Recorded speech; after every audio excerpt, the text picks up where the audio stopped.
Salut les loups! Hey, un matin, je viens d'avoir une conversation avec quelqu'un, puis je vous en fais part parce que je trouve ça bien parce que il y a des vidéos que je fais, c'est un petit peu pour rapprocher les gens à la nature et puis comprendre la nature, et puis euh, en tout cas, je trouve ça bien, parce que le gars il est venu m'écrire. Il me dit, en gros, enfin résumé, il me disait, Ross, il dit, ça fait 1 an et demi qu'il suit mes vidéos. Et puis, il dit, moi, il dit, je reste bien silencieux. Il dit, tu sais, je like pas, je partage pas, je mets pas de commentaires, puis tout ça. Puis, tant mieux, hein. Moi, je fais pas mes vidéos pour être populaire, je fais mes vidéos pour être entendu. Je fais pas mes vidéos pour être connu, je fais mes vidéos pour être entendu. C'est pas pareil. Donc j'ai un message à passer, puis tu vois, mon message a passé avec ce bonhomme-là. Ouais. Puis il me dira, il dit cet automne, j'ai eu une grosse prise de conscience, là, puis il dit, je pense que je vais changer de métier. Ah ouais. Il dit, c'est quoi ton métier? Je suis conducteur de multifonctionnel, opérateur multifonctionnel. Ah, là, je lui ai dit, explique-moi un peu pourquoi tu voudrais changer de métier. Ben, il m'expliquait qu'au début, quand il regardait mes vidéos, il aimait bien mes vidéos, je faisais n'importe quoi, de la survie, des plantes, et puis tout ça. Et puis, il dit, les seules vidéos que je n'aimais pas, puis je n'étais pas d'accord avec toi, il dit, c'est quand tu parlais des coupes forestières. Il dit ça, il dit, ça venait me chercher parce que le narratif que tu as n'est pas le même narratif que j'ai. T'sais. Lui, il faut comprendre, le bonhomme, il avait le narratif de l'industrie forestière. Il me dira, c'est dit, moi, dans ma tête, les forêts que j'abattais, ils repoussaient en arrière. T'sais. Hein? Puis ça, dans mes débats, quand je fais des vidéos, ces coupes forestières, ça revient souvent, ça. Les gars qui sont dans l'industrie, puis quand ils me disaient, j'avais pas le même narratif que toi, je savais tout de suite de quoi ils me parlaient, parce que ce narratif-là, je le connais par cœur. Les réponses des gens qui viennent m'astiner sur les coupes forestières, les plantations, l'agriculture forestière, hein, parce qu'on détruit nos forêts, on détruit l'écosystème pour la remplacer par une agriculture forestière. Eh bien, tout ça, c'est comme l'histoire l'histoire de la forêt mature. Là. Hein, ils vont couper la forêt en arrière du camp. Là, puis je parlais avec le gars qui m'a donné cette information-là, puis j'ai disais, en moins, pourquoi est-ce qu'ils vont en couper? Ben, il me disait, hey, la forêt rendue mature. Ah, oui, je sais pas. Quand je regarde les lichens, ils n'ont pas atteint leur maturité. Là, ça fait à peu près un petit peu plus que 75 ans que ça a été abattu. Et puis, je regarde le trill. J'ai vu du trill au moins facilement d'une cinquantaine d'années. Il n'y a même pas 2 générations de trill de ce trill-là. Un trill, ça peut vivre une bonne cinquantaine d'années. Un trill, c'est une plante, en tout cas. Et puis, en tout cas, c'est comme des narratifs. Hein, tu sais, comme les gens qui travaillent un peu dans le domaine, ils se sont un petit peu détachés de qu'est-ce qu'une forêt. Pour eux, les arbres constituent la forêt, alors que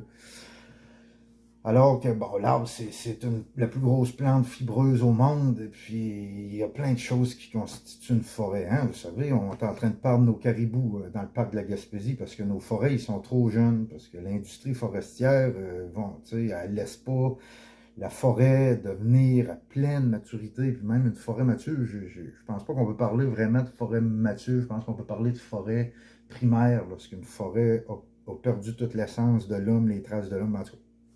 Je reviens à mon bonhomme. Ça pour dire que le narratif des gens qui travaillent là-dedans, je le connais par cœur. Je le connais par cœur. Et puis, en tout cas, le gars, il dit, tu sais, je suis pas trop d'accord avec tes vidéos là-dessus, parce que, tu sais, il dit, pour moi, quand j'abattais une forêt, c'était correct, c'était normal, là, tu sais, la forêt, elle poussait en arrière de moi, et puis je voyais tous ces planteux d'arbres-là rentrer en arrière de moi, et puis je m'inquiétais pas, puis ah ouais, j'en coupais des arbres, puis j'étais fier de ma job, puis tout ça. Puis là, parle Georges avec, il m'explique, mais là, il dit cet été, il dit, je suivais pas mal tes vidéos, tu as commencé à parler de mouches, puis là, il dit, t'as montré pas mal de plantes. Tant que je check sur mon tableau, 119 spécimens que je vous ai présentés durant l'été. Ça fait du spécimen pas mal. OK? Et puis, il n'y a rien là, il en reste à plein à vous présenter. OK? Et puis là, il me disait, Chris, il dit, Ross, il dit, moi, il dit là-dedans, j'en connaissais peut-être bien une dizaine, peut-être connaissance d'une vingtaine de spécimens, mais pas tant que ça. Puis là, il disait, là, j'ai commencé à comprendre un peu toute la biodiversité d'une forêt. Puis il dit, quand tu parlais des champs d'arbres, de l'agriculture, je n'étais pas trop d'accord. Mais il dit là, il dit cet automne, le bonhomme, il m'explique que cet automne, ils l'ont envoyé faire de l'éclaircissage dans les plantations d'arbres. Il dira, il dit, j'ai 53 ans, puis il dit, je viens d'allumer. Il dit, j'ai allumé. Il dit, j'ai repensé à toute la forêt que j'ai abattue, tous les écosystèmes que j'ai détruits, qui ont changé en forêt. Il dit, tabarnak. Il dit, j'ai plus de goût. J'ai plus le goût de l'abattre des arbres. Puis il m'expliquait ça, il dit, on m'a envoyé d'une plantation faire de l'éclaircissement. Puis là, il m'expliquait un petit peu c'était quoi, puis tu sais, je sais exactement, ils font ça au camp. Ils ont planté trop serré, puis là, à toutes les peut-être 60 pieds, ils envoient la machine, OK, ils envoient la multifonctionnelle, puis là, ils vont enlever des arbres, parce qu'ils pourraient le faire à la main, ça serait calissement plus intelligent, ça créerait de l'emploi, OK, ça serait calissement mieux, mais non, ils font des strips, OK, ils passent, comme un champ, où que les roues de tracteur, ils passent, où que ça va moins pousser. La même tabarnak d'affaires. Moi, je le vois en crise, l'avenir de ces champs-là. Et ça sera pas beau, mes enfants ne pourront pas marcher dans des belles forêts, là. C'est ça que le bonhomme il a compris là, en voyant ça. Il a catché que c'est pas une forêt qui pousse en arrière, que tout le narratif qu'on lui avait vendu depuis toujours, puis c'est l'industrie qui l'a formé là, à penser comme ça dans sa machine et puis tout ça. Ah, il dira, s'il dit, je regarde ça, il dit, c'est dégueulasse. Il dit honnêtement, il dit repasser dans une plantation hostie avec sa multi. Puis tu sais, j'imagine aussi, tu sais, à l'âge qu'il a, au nombre d'années qu'il fait ça, c'est peut-être aussi des secteurs qu'il a déjà coupés. Donc le gars, il a peut-être le souvenir de cette forêt-là, il y a au moins 30-35 ans, puis le aujourd'hui, de quoi ça a de l'air, ça veut plus pousser, puis qu'il y a même des places, la tordeuse est prise là-dedans, puis... Fait que... Il disait, en tout cas, j'imagine que c'est un peu ça aussi. Ça doit être des secteurs qui ont déjà bûché. Puis il se rappelle de comment que la forêt était belle et majestueuse, alors qu'aujourd'hui, elle est rendue, c'est un champ. C'est un champ. Puis je trouve ça le fun parce que c'est mes. Je trouve ça le fun, la prise de conscience qu'il y a eu, parce que c'est grâce à mes vidéos, c'est grâce aux photos de plantes que j'apporte aux gens. C'est grâce à la biodiversité que j'essaie de montrer aux gens que ce gars-là a pris conscience. Il dit, moi, Ross, il dit, avant de voir tes vidéos de mouches, je m'avais jamais arrêté de checker de la mouche. Il dit, pour moi, de la mouche, c'est un tapis vert, that's it. Puis il dit, à cette heure, il dit, des fois, là, il dit, je regarde, puis il dit, effectivement, il y a de la mouche, des sortes de mouches. Il dit, c'est toutes des choses que je pile avec ma machine, puis que je décalisse tout. Puis, parce qu'il faut comprendre qu'après qu'il ait passé, couper ses arbres, il y a le porteur qui passe les ramasser. Il y a une compactation du sol qui se fait à plusieurs façons. Après ça, tu as le bulldozer ou ben non, la pelle qui va venir tout pogner. Parce que comme si c'était pas assez de couper l'arbre. Hein, le problème, c'est pas juste de couper l'arbre, c'est tout ce qui va autour, c'est comment tu vas le chercher, puis comment est-ce que tu prépares ton terrain. La manière qu'ils préparent le terrain pour planter leurs arbres, c'est la même façon qu'un cultivateur fait pour planter du blé. Il arrive en forêt, il détruit l'écosystème, il coupe les arbres, puis après ça, il défriche, puis après ça, il plante ce qu'il veut. Puis ça, ben, ça ne sera pas une forêt, parce qu'on a planté ce qu'on voulait. Et puis, vous savez, il y a des places, je lisais, en Europe, regardez, Laurent Tillon, dans son livre « Être un chêne sous l'écorce de Curcus ». OK? Bon. Laurent, dans ce livre-là, il nous explique qu'il y a des places en Europe où ils ont interdit la plantation d'arbres. C'est fini. C'est fini. Tu veux abattre une forêt, pas de problème. Mais tu n'as pas le droit de planter des arbres. Tu vas nous écrire ça, comment est-ce qu'ils font aussi pour régénérer le tout. C'est pas compliqué. Puis il explique ça. Puis moi, j'aime ça dans mes lectures. Puis tout ça, ça me fait beaucoup prendre conscience et tout de la forêt. Puis il a entièrement raison, le gars. En fait, la prochaine fois que tu vas en forêt, là, tu regarderas en dessous d'une épinette qu'est-ce qu'il y a. Il y a d'autres petites épinettes. Ça ne donne rien de planter. Lui, il explique que planter un arbre, c'est signe que tu as échoué dans la protection de l'environnement. Si tu plantes un arbre, c'est parce que tu as complètement échoué dans le rôle de la protection de l'environnement. Si tu plantes un arbre, c'est parce que tu as tout décalissé. C'est ça, bon. Surtout si tu plantes un arbre, tu encalisses l'environnement, ce que tu plantes, c'est voulu. Okay? Puis lui, il explique que tu n'as pas besoin d'en planter des arbres. La forêt est pleine d'arbres. Puis en interdisant la plantation d'arbres, ben là, ça amène, si tu veux, ça amène l'industrie qui va aller chercher l'arbre à utiliser d'autres façons. Il y a des forêts en Europe où il n'y a plus de machinerie lourde qui rentre. Peter Warburton, regarde un livre que je vous conseille, là, La vie secrète des arbres, lui, regarde, il gère une immense forêt, puis il n'y a pas de machinerie lourde qui rentre là-dedans. Okay? Tous les arbres sont sélectionnés, puis il sort ça en cheval, puis il fait attention aux souches pourries, aux arbres qui sont morts debout, qui abritent des colonies de chauves-souris qui peuvent monter à 2 puis 300 individus. Vous savez, là, quand ils ont bûché, là, puis qu'ils ont tout calissé les arbres à terre, même ceux qui sont morts, qui ont des cavités, eh bien là, on tasse les chauves-souris. Puis les chauves-souris, là, une colonie de 2 puis 300 chauves-souris, ça peut manger 1 million de tordeuses par mois. Faut pas se demander pourquoi on a un problème de tordeuses, Chris. On a brisé l'écosystème, on a brisé la chaîne. Quand ils font une coupe, on va appeler ça une coupe à blanc, c'est pas parce qu'ils laissent 3-4 ou ben non, un petit stylo de bois. Ils ont tout décalissé. Hein, les tiques dans le bois, les tiques pour les orignales. Les gens se demandent, Chris, on a un problème de tiques. C'est pas un problème de tiques que tu as, c'est un problème de coupe forestière que tu as. Les scientifiques, ils l'ont étudié. OK? Un bûcher, ça l'amène énormément de souris en ces lieux. Ces souris-là, c'est eux autres qui amènent, en tout cas, la tique et puis tout ça. Il faut que je réétudie ça, mais la souris aux pattes blanches, il me semble. En tout cas, il y a un lien avec ça, puis c'est eux autres qui font proliférer beaucoup la tique. Parce qu'au début, la tique n'est pas grosse, elle peut se tenir sur une souris, puis après ça, elle peut tomber sur un orignal. OK? Bon. Puis c'est tous des problèmes reliés à l'être humain qu'on met sur la faute des autres. Hein? Vous savez, ceux qui chassent le coyote, là, la chasse au coyote est commencée, puis je vois ça souvent dans un groupe, il y a comme une haine contre le coyote. Ah, crise de coyote, c'est de la merde le coyote, ça ne devrait pas exister le coyote. Le coyote, il a sa place. Le coyote, il a sa place. Tu trouves qu'il y en a trop, hein? Mais c'est peut-être pas à faute du coyote, hein? C'est à cause de la déforestation, c'est à cause des champs qu'on fait. Les champs, l'agriculture, c'est la plus grosse déforestation au monde. OK? Mais quand tu arrives puis tu fais un champ, puis tu laisses un petit boisé, puis quand tu arrives puis tu fais des bûchers, comme nous autres, sur le secteur où c'est à Montcalm, là, des grosses forêts, ça n'existe plus. Il y a des îlots de bois.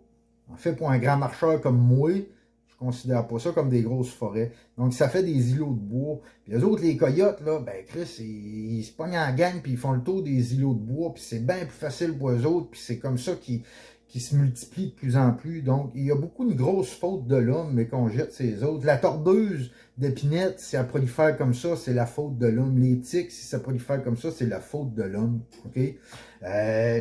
De plus en plus, on est obligé de forer de plus en plus creux. Toujours plus creux quand tu veux un puits puis ta maison. Toujours rendu plus creux. J'ai un gars qui me parlait de ça, qui est foreur pour l'eau. Puis il me disait, Ross, on est toujours en train de creuser plus creux, Chris, parce que la nappe phréatique, elle baisse comme. OK? Puis je regardais la montagne qu'ils ont détruit à côté de chez nous, parce que c'est vraiment, ils l'ont détruit. OK? Ils t'ont décapé ça. Il reste pour bien, c'était à la roche au Cap de Pierre. OK? Il a tombé des bonnes pluies cet automne. Ben nous autres, là, mon père, ça doit faire au-dessus de 40 ans qu'il va au camp, 45 ans et plus, aussi, qu'il a son camp, là. Puis écoute, il n'avait jamais vu ça. De l'eau aller jusque sur le terrain qui coule de la montagne. Il n'avait jamais vu ça. Normalement, une montagne, ça récupère son eau. OK? Ça rentre dans le sol. Mais là, il avait tout décapé. Donc l'eau, elle s'en va directement au ruisseau. Le ruisseau à la rivière, ça crisse le camp au fleuve. Merci, bonsoir. Regarde, du coup. Je reviens à mon bonhomme. Il disait, Chris Ross, il dit, je pense que je vais changer de métier. Il dit, j'ai plus le cœur à détruire l'environnement comme ça.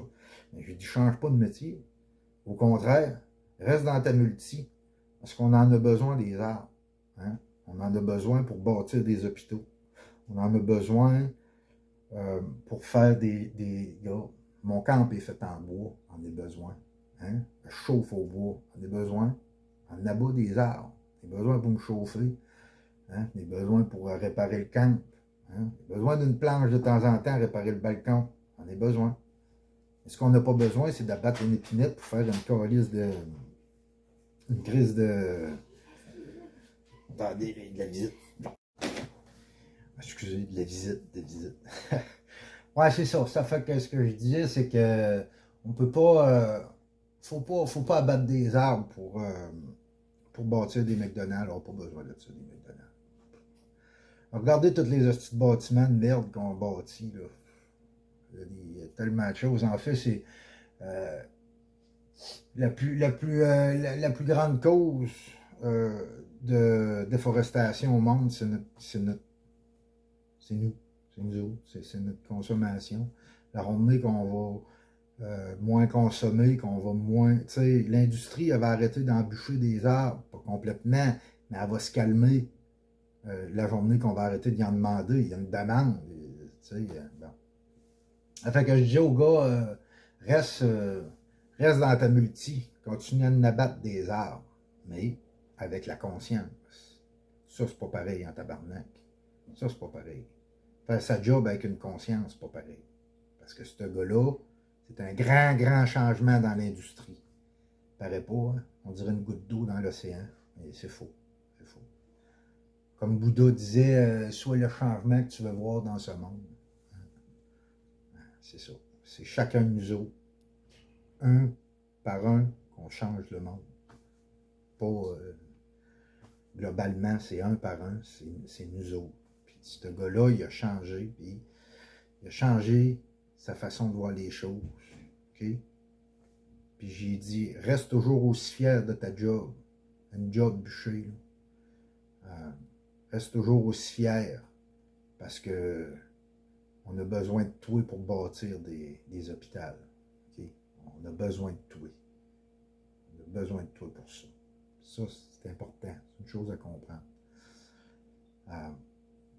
Il y a une grosse faute au niveau de l'industrie, du système. Hein? Le système est fait en sorte d'abrutir le peuple. Les gens sont complètement abrutis.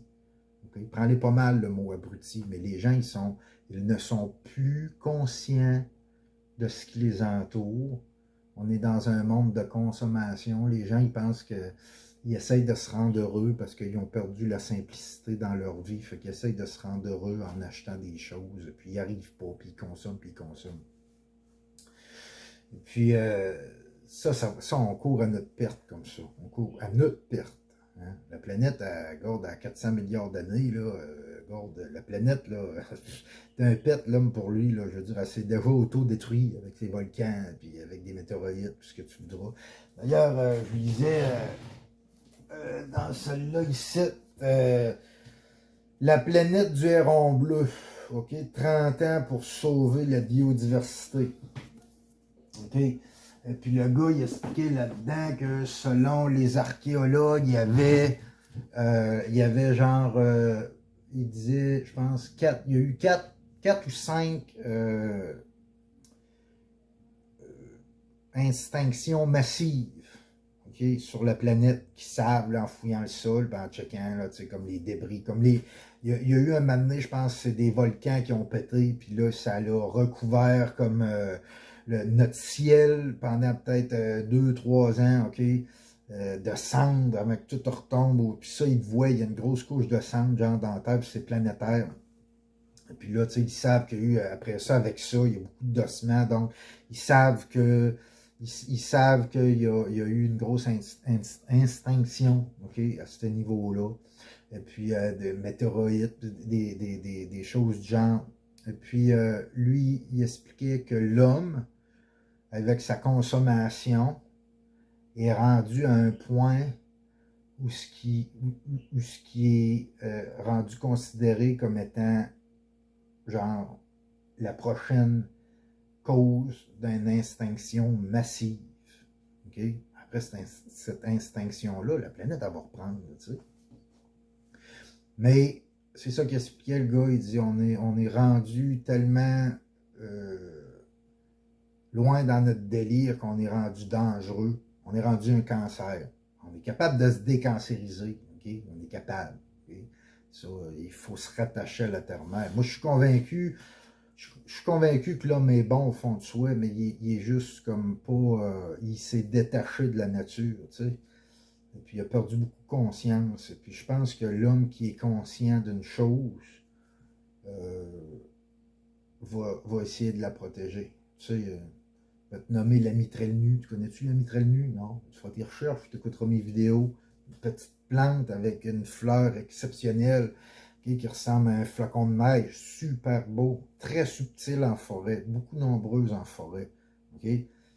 Si demain matin, on perd la mitrelle nue, dans l'échelle du vivant, ça paraîtra pas tout de suite. Tu vas même t'en colisser parce que tu ne la connais pas. Mais c'est une espèce parmi tant d'autres. Puis ça, ben, ça fait que ça fait une échelle, puis à un moment donné, ça nous pète en pleine gueule. Il va être trop tard lorsque monsieur, madame, tout le monde va se rendre compte que ça va mal. C'est parce que ça va mal depuis un calice de bout. Puis il y a énormément de monde que je lis qui sonne l'alarme à ces niveaux-là. Okay?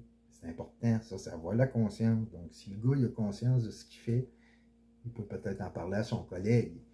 Et puis, tu peux changer les choses, mais le gros bout du bâton, c'est nous autres, en tant que consommateurs, qui l'ont. Ça c'est des choses à comprendre. Vous savez, d'un peu que j'ai dans ma mémoire, 75% de la Terre a été manipulée par l'homme.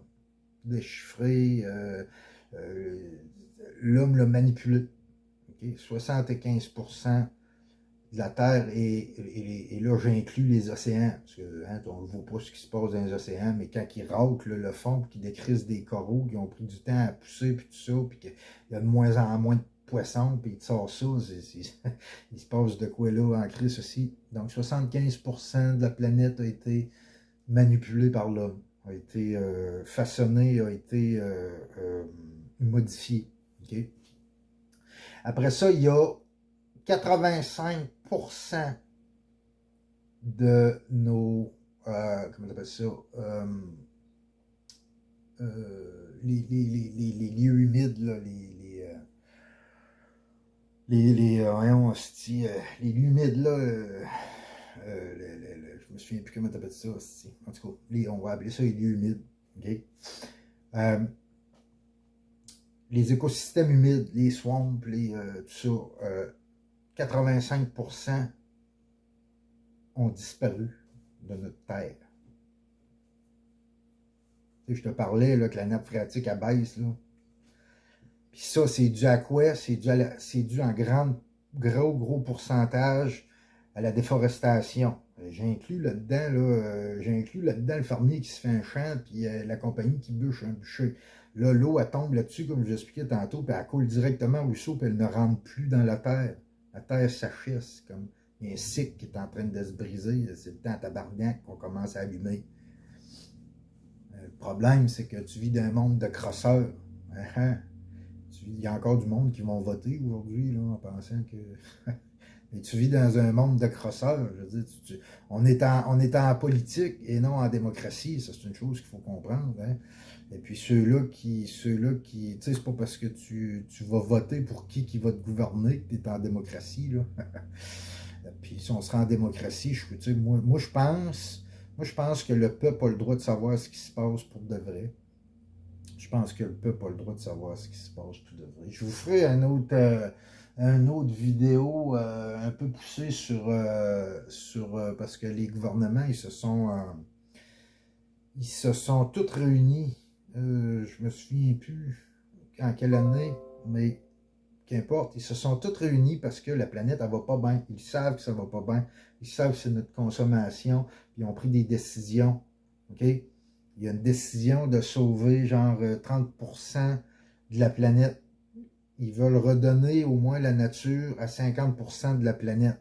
OK? Ça c'est comme des objectifs qui se sont mis. Le 30%, c'est pour jusqu'à 2030. OK? Ils ont des actions à prendre depuis tout ça. Et puis, il faut qu'ils protègent les écosystèmes. Et puis, vraiment, là, c'est pas n'importe quoi ce que je dis, puis ça. Et puis, est-ce que vous sentez l'action au niveau de votre gouvernement? Non, hein? Tu ne l'entends pas parler, ton gouvernement, de cesser de consommer. C'était Black Friday, là, asti, à 2 jours, le tabarnak, le monde était fou dans les magasins, il faut que j'aille dépenser ce pourquoi j'ai travaillé toute la calice d'années comme un asti d'esclave, il faut que j'aille leur crisser dans le système puis vider ça de mes poches. Monde de consommation, il y a pas... à TV, on vous parle pas de cesser de consommer, et puis en tout cas, ils ont quelque chose, eux autres, il faut qu'ils préservent un bon pourcentage. Ils vont essayer d'amener ça à 50% de la planète. Si tu fais le calcul, il faut qu'ils clairent des gens. Ça va être complotiste ce que je vais vous dire, mais je vous referai une autre vidéo pour vous expliquer ça un petit peu. Donc, ils sont tous sortis de là avec un plan mondial. Un plan mondial qui est de sauver la dégradation de l'écosystème. Puis moi, ce qui m'inquiète, c'est qu'ils t'en parlent pas. Ils t'en parlent pas. L'action mondiale qui a été prise, la plus flagrante que je connais, c'est une vaccination. Vous allez me dire, ah, t'es complotiste. Oui, pour ceux qui n'avaient pas compris, oui, je le suis. Puis mes vidéos, ils sont conçus pour te réveiller, mais plus subtilement, pour que tu te rattaches à la terre-mère et non au système. Parce que ce système-là, il t'a à côté un gun sur la tente, puis ça va pas bien aller. Puis ça, je referai une vidéo là-dedans pour vous expliquer, là, j'ai pris des notes, j'ai pris des notes, des notes, là, pas n'importe quoi ce que je dis, là, garde. Ça, là, tout ça ici, c'est des notes, ok, ça, c'est des notes, des notes, ok, c'est des notes de ce que j'étudie, ok.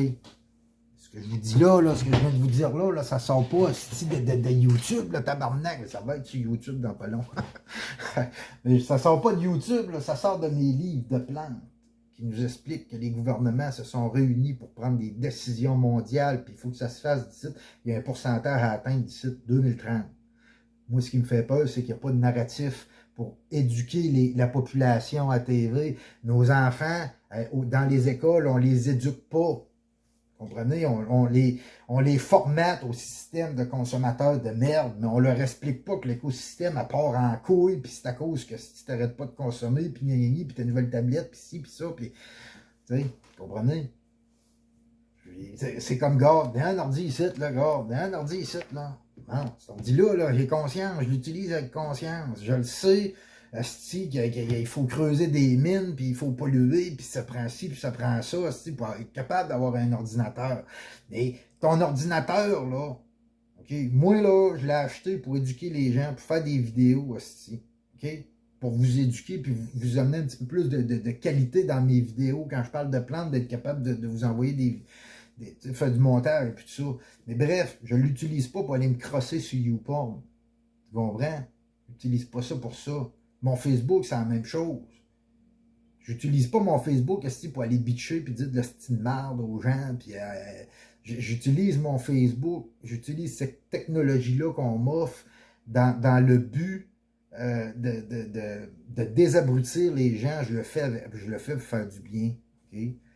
Puis bref, en tout cas, comme je vous dis, je vous sortirai une vidéo sur ce que j'ai comme information dans mes livres de plantes qui parlent des gouvernements qui se sont réunis. Mais regardez les actions de vos gouvernements, ils ne sont pas... ils avertissent pas la population là, de ces actions-là, ce qui me porte beaucoup à douter sur ce qui se passe en ce moment. Mais bref, ceci dit...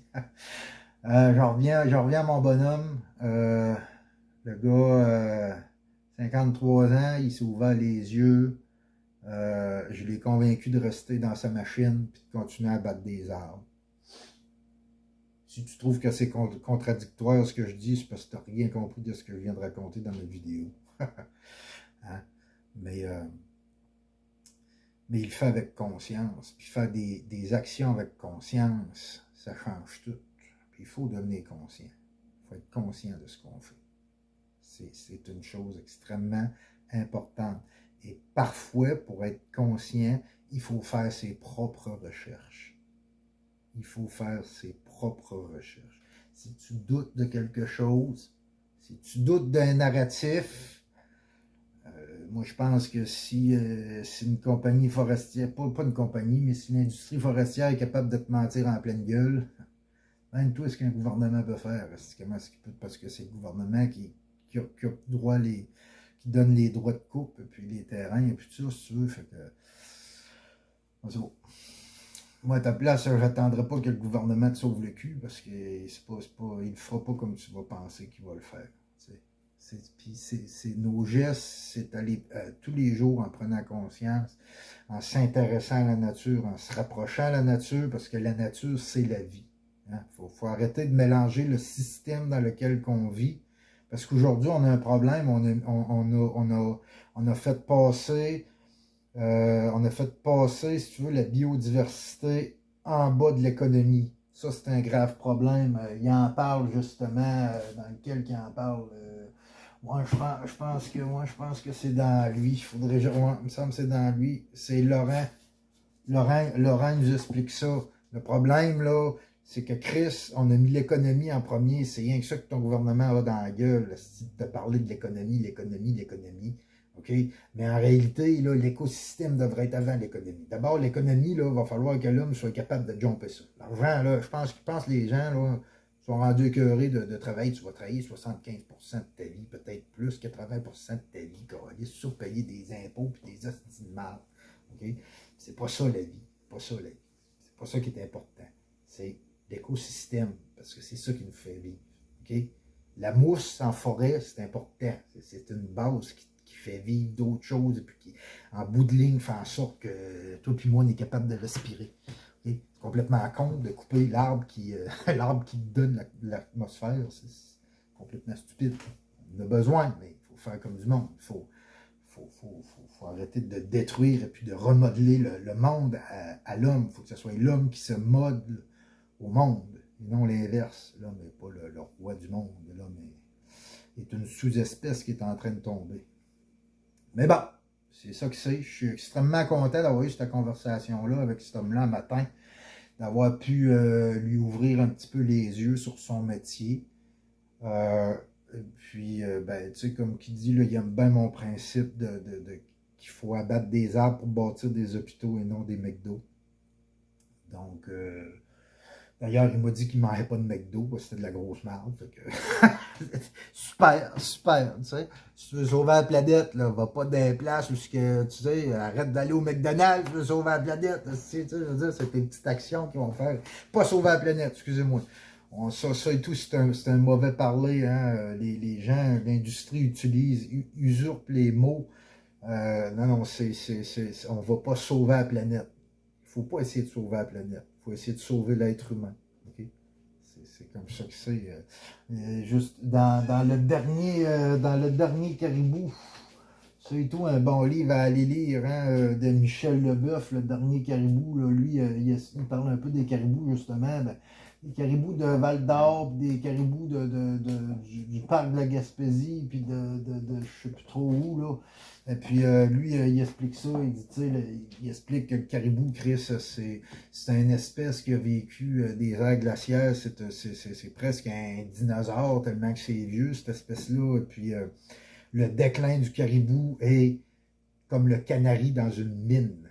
Okay? Tu perds tes caribous comme ça, c'est parce qu'il y a quelque chose qui part en couille, et puis ça devrait nous allumer une flèche. En Gaspésie, on a essayé de sauver les caribous. En 2018, on a demandé au gouvernement, ben on exclut la personne qui parle, là. Il y a des gens qui ont demandé au gouvernement de sauver Caribou, c'est-à-dire de cesser les coupes forestières proches du parc parce que les forêts sont pas assez vieilles. Le problème, c'est que le caribou, il se nourrit de lichen de à peu près 120 ans, alors que les forêts, l'industrie les coupe au bout de 75. Fait que calcul, le caribou ne peut pas survivre à ça. OK? Le caribou, là, c'est ironique parce que le caribou a survécu à tellement de choses, mais Chris, il ne survivra pas au passage de l'homme. Vous comprenez? C'est là que dans la planète du Héron Bleu, le gars il explique que nous sommes la prochaine catastrophe naturelle, parce que l'homme est nature. Donc, nous sommes le prochain fléau, hostie, puis bon, il y a beaucoup d'espèces qui ne survivront pas à ça, mais ça ne tuera pas la planète. L'homme est son propre cancer, il va mourir, c'est à nous autres à prendre des actions concrètes, puis tout ça. Mais, bref, ça fait déjà une pas pire de longue vidéo, là. Je vais vous refaire, comme je vous dis, je vais vous refaire une vidéo. Je vais vous refaire une vidéo sur... là, il faut que je refasse un peu mes études, mais je vais faire une vidéo où je ramasse mes informations comme il faut, et vous dire où ça aller faire vos recherches, parce qu'il faut que vous faites vos recherches. C'est important. On a rendu ça ridicule aujourd'hui, faire ses propres recherches, mais... il y a que les gens qui sont abrutis qui font pas leur propre recherche, comprends-tu? L'abrutissement, là, tu peux te sortir de ça, tu peux t'épanouir, puis faire tes recherches, OK? Ça fait que je vais vous faire une vidéo à un moment donné qui va sonner complotiste en tabarnak, parce que moi, je vais vous faire une conclusion de ça, je vais vous dire un peu ce que j'en pense, puis vous ferez vos propres conclusions de ça, OK? Mais je vais vous sortir des faits, des choses qui sont en œuvre en ce moment, puis, mais qu'on ne voit pas concrètement de la part de nos gouvernements qui devraient être clairs avec nous autres et tout ça. Fait que sur ça, ben, c'est ça que j'avais à dire matin. Fait que si tu chauffes une multi, là, reste dedans, à besoin des arbres. Fais-les parce qu'on a besoin de bâtir des hôpitaux, mais pas un McDo. On prend ça, le loup. Là-dessus, je t'aime. Ou jamais ça. C'est important. L'amour, là, faites-la circuler. Très important.